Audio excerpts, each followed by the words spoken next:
ඔයාලා හැමෝටම සුබ දවසක්. ඔයාලා මේ කාටුන් එක බලන්න කලින් අපේ channel එක subscribe කරලා මේ වගේ ලස්සන කතා දිගටම බලන්න අපේ channel එකත් එක්ක දිගටම එකතු වෙලා ඉන්න. එක්තරා රාජධානියක බොහෝම ගුණ යහපත් තමන්ගේ රට හොඳින් කරගෙන යන රජ කෙනෙක් හිටියා. මේ රජතුමා බොහෝම දුකින් තමයි කාලය ගත කළේ.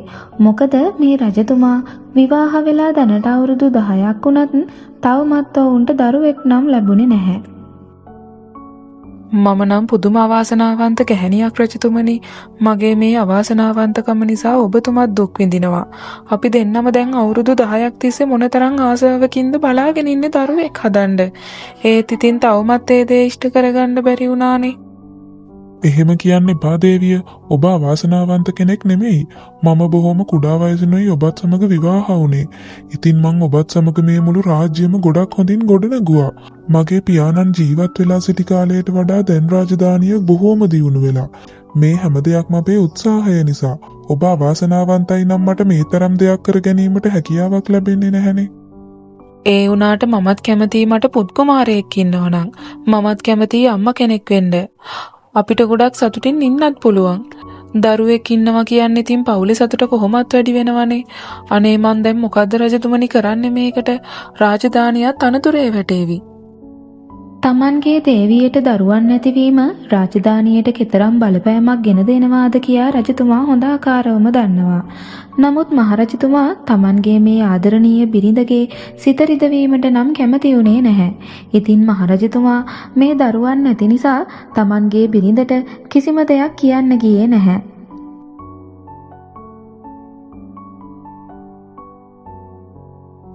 මන් දැන් මොකද්ද මහ ඇමති කරන්නේ?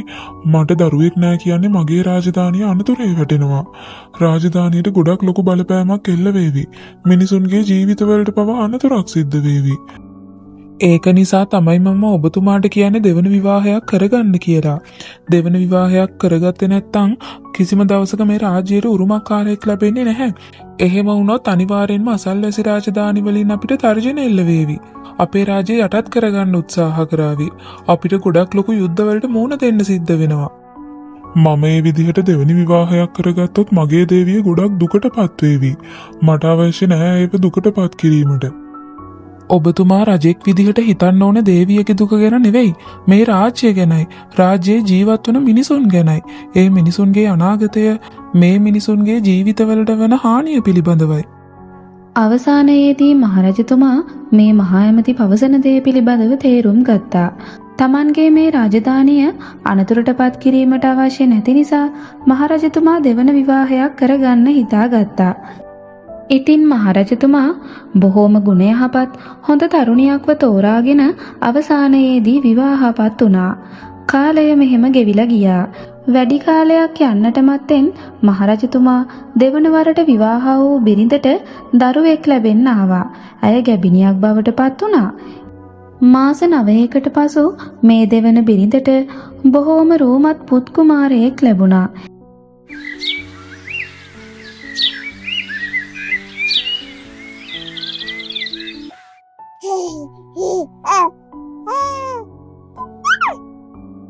මේ බලන්න දේවිය අපේ දරුවා මොනතරම්නම් ලස්සනයිද.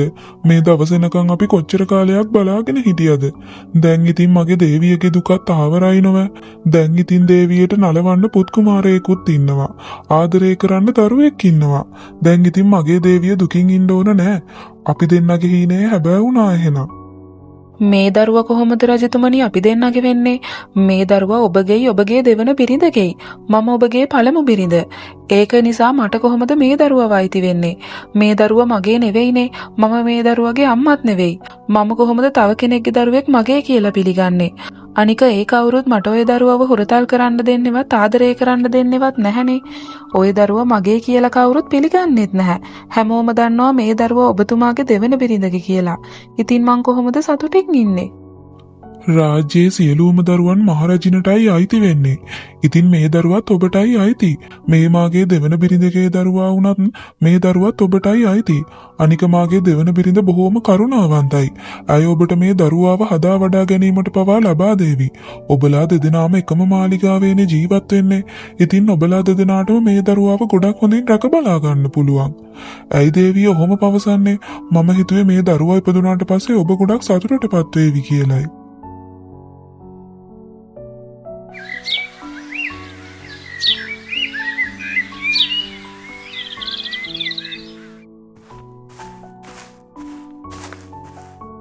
පහුවදා උදෙන්ම මහරජතුමා තමන්ගේ දෙවන බිරිඳවයි පුත් කුමාරයාවයි බැහැ දැකීමට පැමිණියා.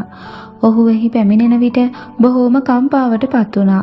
මොකද පෙර දිනේ බොහෝම සුන්දරව සිටි තමන්ගේ පුත්‍රයා මේ වෙනකොට වඳුරු මුහුණක් සහිතව සිටියා. මේ දරුවාගේ මූණ සම්පූර්ණයෙන්ම වඳුරෙකු මෙන් වෙනස් වී තිබුණා. ඉතින් මහරජතුමා බොහෝම බියට පත් වුණා. කෝපයට පත් වුණා. මේ ඉන්නේ මොන જાතියේ සතෙක්ද? මේ ඉන්නේ මගේ පුත්‍රයා නම් නෙවෙයි. ඔබ නම් මහා යක්ෂණියක්. ඔබ කුමක්ද මාගේ පුතාට මේ සිදු කළේ? ඊයේ දවසේ බොහෝම හොඳින් හිටපු පුතා දැන් වඳුරෙක් බවට පත් වෙලා. අනිවාර්යෙන්ම මේ මගේ ළමයා නෙවෙයි. ඔබ මහා යක්ෂණියක්. ඔබ මේ රාජ්‍යයෙන් මේ වඳුරාවත් අරගෙන පිටත් වෙන්න. අනේ ඔහොම කතා කරන්න එපා මහරජතුමනි. මේ ඉන්නේ ඔබගේම පුත්‍රයා. අද පාන්දරයා මේ දරුවා හොඳටම අඬන්න පටන් ගත්තා. මම ඇහැරිලා බැලුවා. මම බලාගෙන ඉද්දිමයි මේ විදිහට මූණ වෙනස් වුනේ. අනේ මහරජතුමනි, මේ ඉන්නේ ඔබගේම දරුවා. අපේ පුතාට කුමක් හෝ සිද්ධ වුණා. කරුණාකරලා මට මගේ පුතාව බේරගන්න උදව් කරන්න. තවත් මොනවා කියලා බේරගන්නද? මේ ඉන්නේ වඳුරෙක්නේ. වඳුරෙක්ව මට මගේ පුතා විදිහට පිළිගන්න බෑ. ඔබ මොනවා කිව්වත් මම නම් කීයටවත් මේ දරුවව පිළිගන්නේ නැහැ. වඳුරෙක්ව මට මගේ පුතා විදිහට පිළිගන්නද කියන්නේ? මේ රාජ්‍යයේ මිනිස්සු මට මොනවනෝ කියයිද? මාව පහත් කරાવી. මට විහිළු කරાવી. වඳුරෙක්ට මට තාත්තා වෙන්න බෑ. ඔබ මේ දරුවාවත් අරගෙන රාජ්‍යයෙන් පිටත් වෙන්න.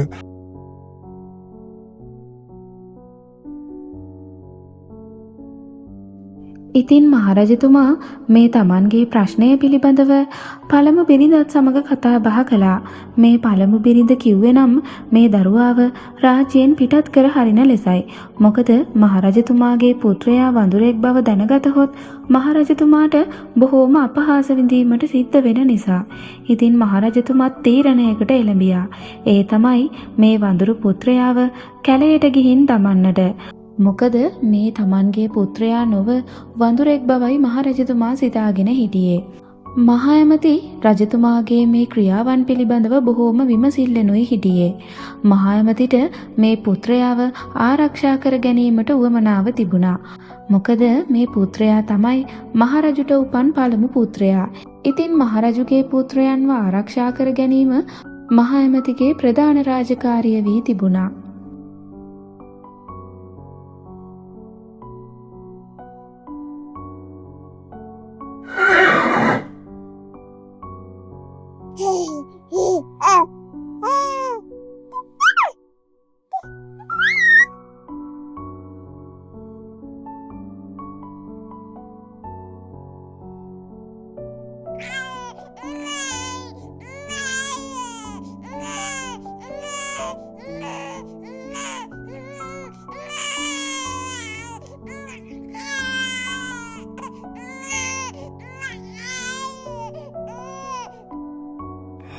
අද ඉඳන් ඔබතුමාව මං ගොඩක් හොඳින් බලා ගන්නම්. ඔබගේ පියාටවත් තේරෙන්නේ නැහැ ඔබ ඔහුගේම පුත්‍රයා බව. ඔබ දැන් අඬන්න එපා. මට පුළුවන් හැම විදිහකින්ම මම ඔබව ආරක්ෂා කරනවා. ඔබව ආරක්ෂා කිරීම මාගේ වගකීමක්. මට ආයේ රාජ්‍ය සේවයවත් අවශ්‍ය වෙන්නේ නැහැ. රාජ්‍යයේ අනාගතය සුරැකීමයි මාගේ වගකීම වෙන්නේ.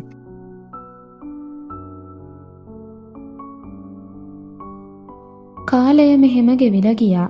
මහා ඇමති තමන්ගේ ජීවිතයත් කැප කරමින් මේ කුමාරයාව ආරක්ෂා කරමින් බොහෝම හොඳින් ඔහුව ඇති දැඩි කරනවා.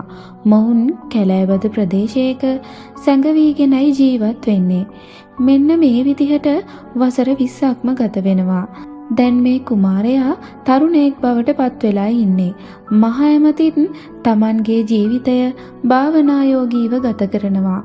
මොවුන් බොහෝම සාමකාමී ජීවිතයක් තමයි දැන් ගත කරන්නේ. අනේ තාත්තේ දැන්වත් අපි ගමකට ගිහින් ජීවත් වෙමුකෝ. අපි දැන් අවුරුදු කීයක් නම් මෙහෙම කැලේට වෙලා ජීවත් වෙනවද? ගමකට ගියා නම් හැමදේම ලේසි. මිනිස්සුත් ඉන්නවා අපිට ආශ්‍රය කරන්න.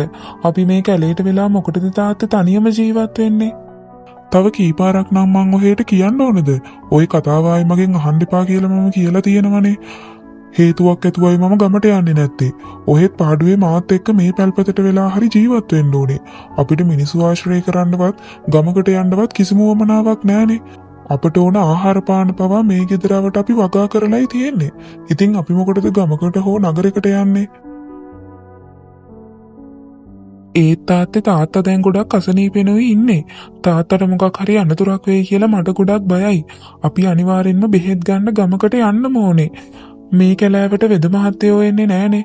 අනික තාත්තා මට ගමකට යන්න දෙන්නෙත් නෑ වෙද මහත්තයෙක් එක්කගෙන ඉන්න. අනේ තාත්තේ කරුණා කරලා බෙහෙත් ටිකක් ගන්න. තාත්තගේ අසනීප එන්නෙම වැඩි වෙන එකයි වෙන්නේ. මට මොන දේ වුණත් කමන්නේ. මම කියලා දුන්න විදිහටම හරියට පොත්පත් ටික හදාරලා ඔයාට උගන්වපු සටන් ක්‍රම හොඳින් පුරුදු පුහුණු වෙන්න ඕනේ. ඒව කවදාවත්ම නවත්තන්න එපා. හැමදාම මේ දේවල් ක්‍රියාත්මක කරන්න. මම කියලා දුන්න විදිහටම ජීවන රටාව පවත්වාගෙන යන්න. අනිත් එක තමයි කිසිම දවසක ගමකට යන්න එපා. ඔයාට හරියටම අවස්ථාවක් ලැබුණට පස්සේ තමයි ඔයා ගමකට හෝ මිනිසුන්ට පේන තැනකට යන්න ඕනේ. ඒ වෙනකම් ඔයා හැංගිලා තමයි ජීවත් වෙන්න ඕනේ. මේ තරම් කාලයක් ජීවත් වුණ විදිහටම ජීවත් වෙනවා කියලා මට පොරොන්දු වෙන්න.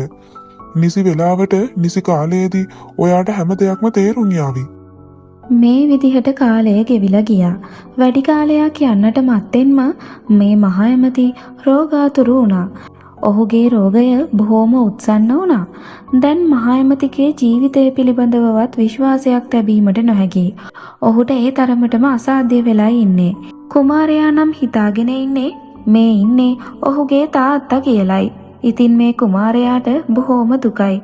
මොකද ඔහුගේ තාත්තා මරණයටපත් වුණහොත් කුමාරයාට මේ ලෝකයේ වෙන කිසිම කෙනෙක් නැහැ. ඔහුට තනිවම වනයේට වෙලා ජීවත් වෙන්න සිද්ධ වෙනවා. මගේ පුතා මට පොරොන්දු වෙන්න කිසිම දවසක ගම්මානයකටවත් වෙනත් කිසිම මිනිසෙක් හම්බ වෙන්නවත් යන්නේ නැහැ කියලා. ඔබට කවදාම හරි දවසක මේ කැලේදී ඍෂිවරයෙක් හම්බ වේවි. ඒ ඍෂිවරයා හම්බ වෙනකම්ම වෙනත් කිසිම පුද්ගලයෙක්ව හම්බ වෙන්න එපා. තනිවම ජීවත් වෙන්න. මම කියලා දුන්න හැම දෙයක්ම මතක තියාගන්න. හොඳට පොත්පත් අධ්‍යයනය කරන්න. මගේ පුතා පොරොන්දු වෙනවා නේද මේ විදිහටම ඉන්නවා කියලා. ඔයාගේ ජීවිතේට අනතුරක් නොවෙන්නයි මම මේ හැමදේම කියන්නේ. මාත් එක්ක තරහ ගන්න එපා පුතේ. මරණාසන්න වෙලා හිටපු මහා ඇමති මේ රාජකුමාරයාට මේ විදිහට කිව්වා.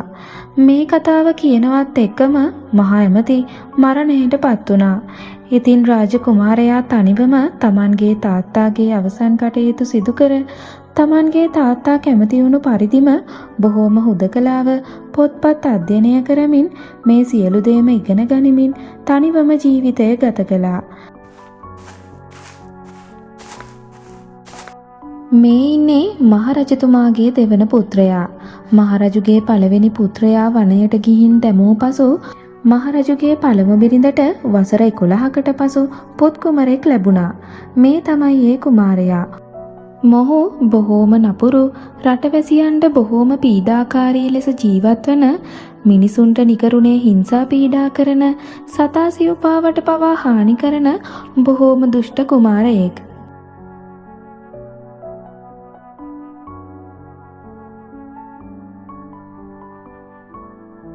ඔබ කුමක්ද මේ වනයේ සිදු කරන්නේ? මෙය මගේ වනයයි. මේ ආයිති මටයි. මාගේ පියා තමයි මේ රාජ්‍යයේ මහරජතුමා. ඔබ වහම මෙයින් පිටත් වෙලා යන්න.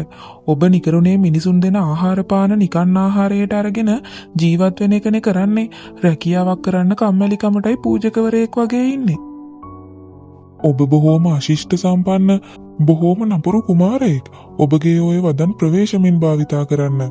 මාහට අගෞරව කරන්න එපා. ඔබ දිගටම මේ ආකාරයෙන් සිදු කළොත් මම නුඹට ශාප කරනවා. ඔබ කෙසේද මාහට ශාප කරන්නේ? මමයි මේ රාජ්‍යයේ කුමාරයා. මමයි අනාගත රජතුමා. නුඹ මට ශාප කළහොත් මම නුඹගේ හිස ගසා දමනවා. මම ඒ තරමටම බලවත්. නුඹට ඇති බලය කුමක්ද? නුඹ අනිත් මිනිසුන්ගේ කෑම සොරාගෙන ජීවත් වෙන එකයි කරන්නේ. මේ කතාව අහපු මේ පූජකයා බොහෝම කෝපයටපත් වුණා. ඉතින් මේ පූජකවරයා මේ කුමාරයාට ශාප කළා. ඔහු මේ කුමාරයාගේ මුහුණ වඳුරු මුහුණක් බවට පත් කළා. මේ කුමාරයාට දැන් තිබෙන්නේ වඳුරෙකුගේ මුහුණයි. හරියට ඔහුගේම සහෝදරයාට මෙන්. ඉතින් මේ කුමාරයා මේ පූජකයා ඉදිරියේ කෙතරම් වැඳ වැටි Tamanගේ මුහුණ යථා තත්වයට පත් කරන ලෙස ඉල්ලා සිටියත් මේ පූජකවරයා නම් මෙය සිදු කළේ නැහැ. ඉතින් මේ කුමාරයා මේ වඳුරු මුහුණත් සහිතවම නැවතත් මාලිගාවට පිටත් වුණා. මෙයතුටු රජුගේ පළමු බිරිඳ වන මේ කුමාරයාගේ මවත් රජතුමාත් බොහෝම බියටපත් වුණා. රජතුමා බොහෝම කම්පාවටපත් වුණා. මොකද ඔහුගේ පළමු පුත්‍රයාටත් මේ ආකාරයෙන්ම සිදු වුණ නිසා. ඉතින් ඔහු ඉක්මනින්ම මේ පූජකවරයා සොයාගෙන ගියා. ගිහින් Tamanගේ පුතාව නැවතත් යථා තත්වයට පත් කරන ලෙස ඉල්ලා සිටියත් මේ පූජකවරයා නම් මෙයට කැමති වුණේ නැහැ. අවසානයේදී මහරජතුමාට Tamanගේ දෙවන පුත්‍රයා මේ වඳුරු ස්වරූපයෙන්ම බාර ගන්න සිද්ධ වුණා. වැඩි වේලාවක් යන්නට මත්තෙන්ම මුළු රාජධානියම කුමාරයාගේ මේ වඳුරු ස්වරූපය පිළිබඳව දැනගත්තා.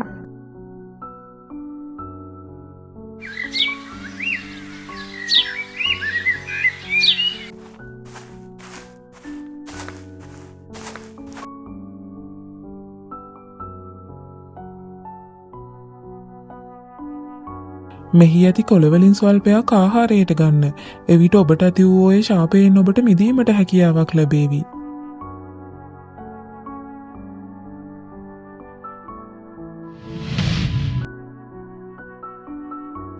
කවුරුන්ද නුඹ? කෙසේද මේ ශාපයෙන් නුඹ ඉවත් කළේ? කිසිම පූජකවරයෙක්ටවත් ඉවත් කිරීමට නොහැකි වූ ශාපයෙන් නුඹ ඉවත් කළේ කෙසේද?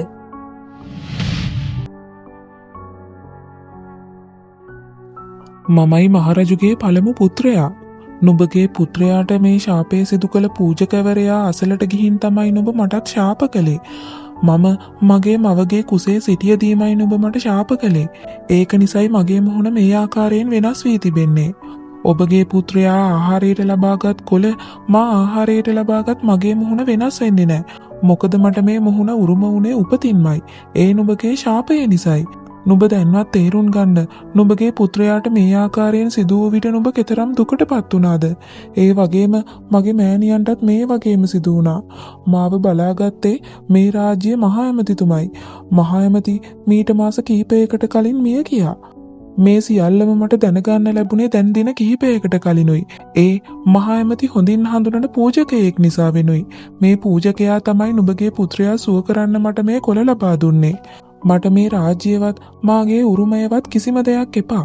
මට මගේ මෑණියන්ව පමණක් ලබා දෙන්න. මා ඇයත් සමග සතුටින් ජීවත් වෙන්නම්.